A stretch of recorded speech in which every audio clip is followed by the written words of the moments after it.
조국혁신당 서광진입니다. 신용보증재단 중앙회 회장님께 질의드리겠습니다. 지역 신용보증재단은 담보력이 부족한 소상공인 또 영세기업의 마지막 금융안전망이라고 할 수 있겠죠.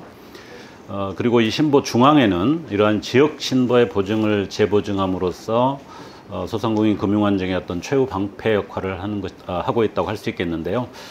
최근에 대위 변제율이 상당히 급등하는 것으로 나오고 있습니다. 그리고 그 결과에 따라 자본 총계 붕괴 현상도 나오고 있어서 이 신보 중앙회가 사실상 자본 여력 위기 국면에 진입했다, 이런 우려가 커지고 있는데요. 아시다시피 대위 변제는 채무자가 대출금 상환하지 못할 때 보증기관이 대신 이제 갚는 것이지 않습니까?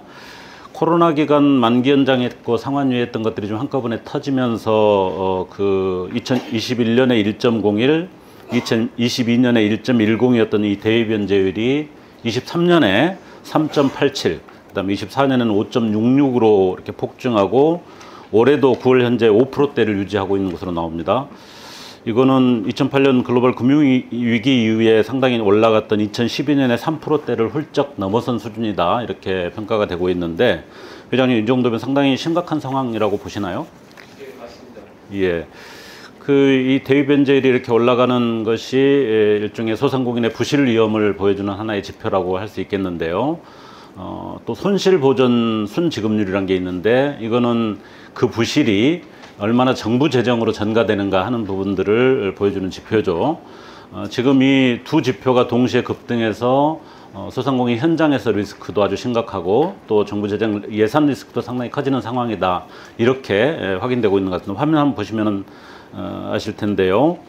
신보중앙회 재보증회계 자본총계가 일종의 재보증 여력을 이렇게 표현해 주는 것이 있는데, 이 자본총계 추이를 보니까 22년에 7,370억 원, 그다음에 23년에는 4,658억 원으로 감소했는데 24년에는 210억 원까지 아주 심각하게 낮아졌습니다.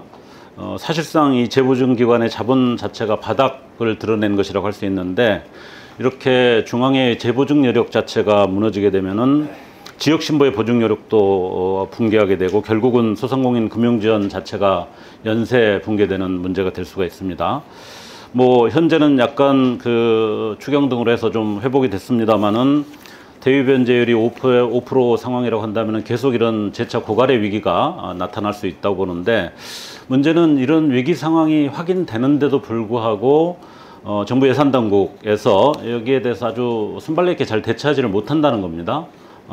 특히 24년 예산을 보면은 그 전해인 23년 1월에 손실보전율이 1월에는 1.65였는데 10월이 되면서 3.04까지 치솟았는데, 그 다음에 이거를 대처할 예산을 마련한 기재부에서 1.79% 정도에 맞춰서 예산을 반영하는 바람에 아까 붕괴 상태까지 간 것 아니겠습니까?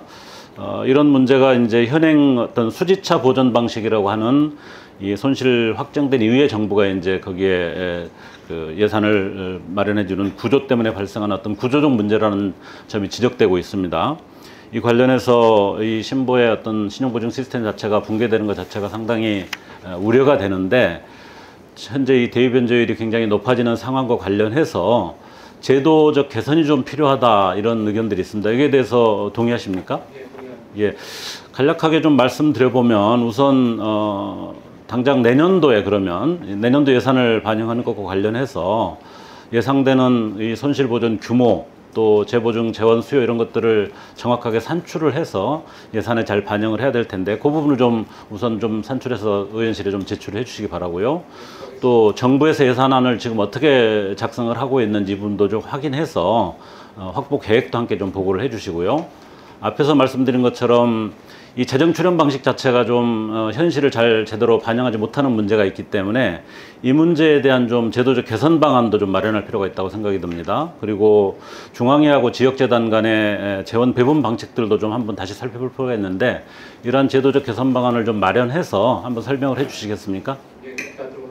예, 내년에도 똑같은 붕괴 상황이 발생하지 않도록 잘 준비해서 꼭 대처를 잘 해주시기 부탁드리겠습니다.